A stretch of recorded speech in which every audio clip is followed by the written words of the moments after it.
Good morning, everybody, and welcome to the March 21st issue of the Tucson Mortgage Weekly. Thanks for tuning in. Hopefully you enjoyed all of the basketball this weekend. A lot of upsets. Pittsburgh, who would have believed it? Villanova lost. Washington almost won. Duke squeaked it out. A lot of fun basketball. And, of course, U of A Wildcats. Go Cats, baby. Sweet 16. I'm telling you, I think I lost a year on last night's game, but certainly an exciting time if you are a college basketball fan. Okay, what's going on in the mortgage markets? Last week was a wild week, and for the most part, it resulted in improvement in rates. First of all, early in the week, the crisis in Japan and the concern about the catastrophic leaks of radioactive material sent investors just scurrying for the safe haven of bonds, which really gave us some improvement in rates.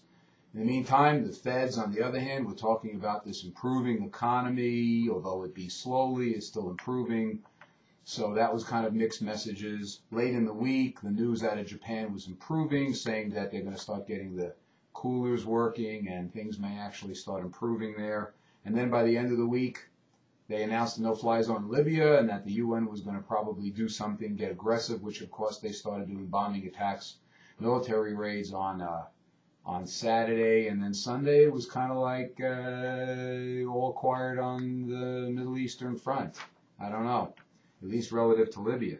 Today, Japan continues to announce the fact that their situation is improving, if you can believe that, and again, I don't know. Gaddafi's still there and doesn't look like he's leaving. So as much as we may have helped the UN enforce a no-fly zone, Gaddafi stays. Big news, though, and this is key. You may recall that the Fed spent $1.25 trillion during the financial crisis trying to stabilize. Well, $142 billion of that money is still outstanding in the Treasury with mortgage-backed securities.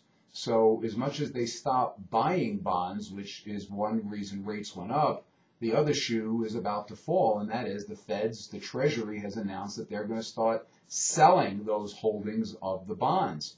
That's just yet another nail in the coffin for rates going up, because with the Fed selling, prices will drop, rates will go up further. Now, they are talking about unwinding to the tune of $10 billion. I still have trouble saying that. $10 billion a month, so it's going to take them at least a year at this rate to get out of it.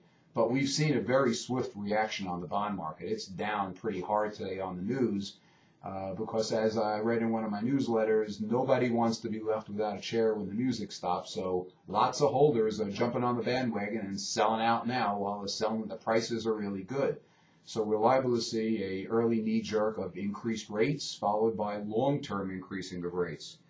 Anyway, what's this week? What's going on this week? Reports of moderate nature are coming out, so there's really nothing key. So what I would suggest you do is three things. A, watch what's going on in the world market, because as Japan, as Libya, Middle East, as all that begins to unfold, we're going to see some reaction to that. Second, keep an eye on the stock market. Stock market turns around, starts to have some huge days, we're going to see rates push up. So I would implore everybody again, if you're floating, lock now. And I'm not just joking around. I'm not just doing that for firing for effect, as they say.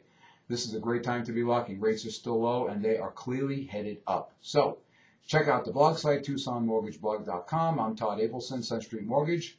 Make it a great week. Bye-bye.